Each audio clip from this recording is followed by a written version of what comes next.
Hi all, we have just come out of the Iris van Herpen Spring Summer 19, I've got to remember to say that, couture show. Iris is one of those designers who is always at the forefront of her field.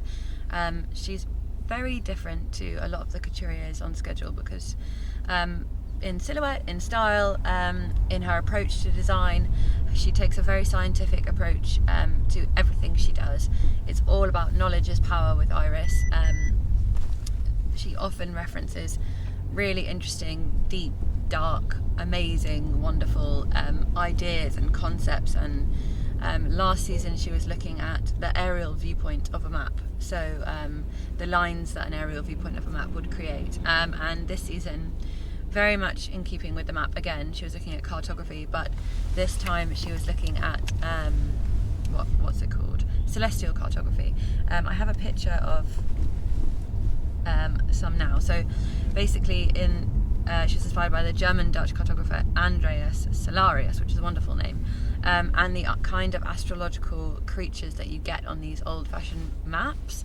So here's a kind of example. There's a bear type creature with a tail, and that feeds into this theme again. So first of all, she looks at celestial cartography and the linear patterns that those create, and then when discovering those, she starts to see all these creatures emerge, and then looks into, which is very Iris, the DNA engineering that we're progressing with in science at the moment, and how humans and animals have been successfully merged and mutated, and this new dawn of civilization, and how that's a really interesting prospect, and is that an inevitable future? And she certainly doesn't look at it in a negative way, and if anything it's a positive.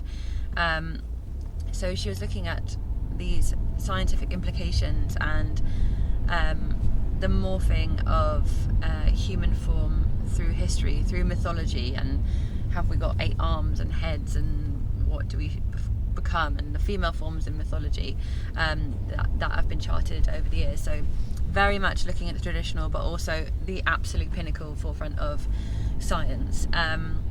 And this science is mirrored in her fashion. She creates the most impeccable materials. She also works a lot with 3D printing. Really captivating this season. There was 3D printed masks which were taken from the form of the face, and again had that cartography linear pattern to them, really intricate, and the tiniest band around the back, you could barely see them. Dresses were again using that cartography line pattern, slightly unusual for Iris. The pattern and line is always really expressive and creates different shapes, but the actual form of some of the dresses was quite traditional in a silhouette style, lots of long line flowing sleeves, but obviously that's literally just the silhouette. Once you look at the item, there's all these amazing shapes and twirls. Iris has a real knack with creating the thinnest material possible, and there was some incredibly sheer looks. I think there's a statistic, thousands of 0.5 millimeter waves created. This one dress that I've kind of titled the Slinky dress was almost caterpillar-like down the form, with red up the centre, and as the model walked, it created this almost sound wave appearance. It looked like a sound wave as she walked. It was really magical, but again it takes on this new form. It's almost a post-human shape. That was really spectacular. Lots of tiny lines all creating this amazing slinky creation, and also the really sheer dramatic gown-like floor length, which Iris has done before, but here this was a relationship with Kim Kiva. I think his first name's Kim. I need to double check that. Kiva, who's Kim Kiva? Yes, that's quite right. So his artwork looks like this. I'm just going to show you. He drops paint into water, and this was printed on long form dresses, so really beautiful referencing. And actually Iris often collaborates with an artist, and these cloud-like prints were all over long form dresses with scalloping across the neck and down the back, and they were really fantastic. When you looked at them you thought they could be flora, they could be fauna, but actually they're these impressive puffs of colour. And the colour we should discuss actually. Often in couture, particularly for spring summer, it's pastel pinks and candies and soft blues and florals, and florals are spring, groundbreaking. But this was bright blues and slightly odd yellow ochres, and looking at Kim Kiva's work you can tell that Iris is plucked from there, and it's interesting to have those variations of colour in a couture show that kind of differ from others. And I mean, Iris in herself differs from others with her design. She's certainly a standout designer on the schedule. So lots of really interesting sculptural shapes and hybrids. There was a grand finale at the end in a collaboration with an artist that Iris did tell me backstage, but I've completely forgotten the name of, so I'm terribly sorry, who's a light artist. And I was under the impression that when they walked out, their hems of dresses and across shoes lit up, and it was almost as if iridescent squid, those squid react to movement and then create a light using phosphorus. But actually it was a trick of the light, so a light would come in above, a light would come in below, and they were literally catching the dresses as they moved. So it was all a light show essentially, but really impressive, and one that immediately makes you feel of drama and couture and elegance. And it's nice, sometimes you can get wrapped up in the science of Iris and the precision of Iris, and actually this felt really effeminate still, and even though they're wearing masks, but everything has a flow and the light show, and you're reminded that you're at a really impressive couture show. And also I wanted to add, the thinness of the material is something that Iris works with a lot and really pushes to the limits, but again reminding us that we're in this exceptional couture space, to have something that dramatically sheer, that dramatically fine, that so delicate.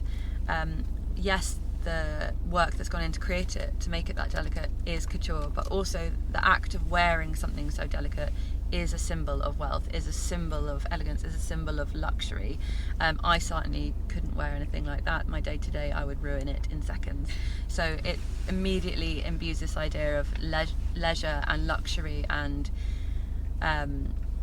wealth and amazing kind of I'm just going to say luxury wealth, you know what I'm trying to say. So yeah, I was actually very impressed. There are a few dresses I felt like we might have seen before a little bit, but overall really strong collection. Cal?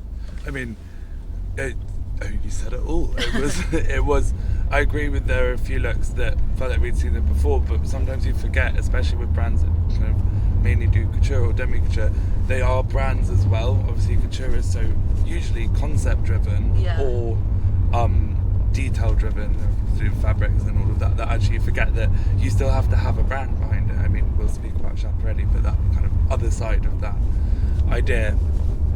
I thought it was a really great collection. I thought it was more wearable than some, I mean, not for you or I necessarily. Us ragamuffins.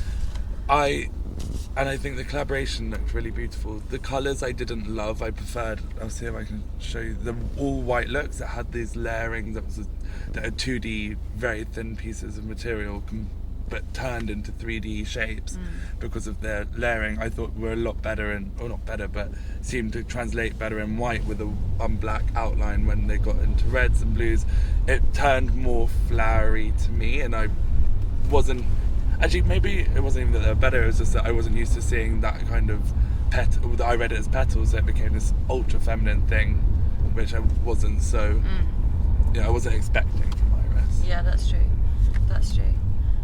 I don't know. I think initially I thought petals, and there was quite a lot of dresses that looked as if they were flowers, kind of explosion of petals, but actually those are a merging of 2D and 3D elements taken literally from maps and cartography.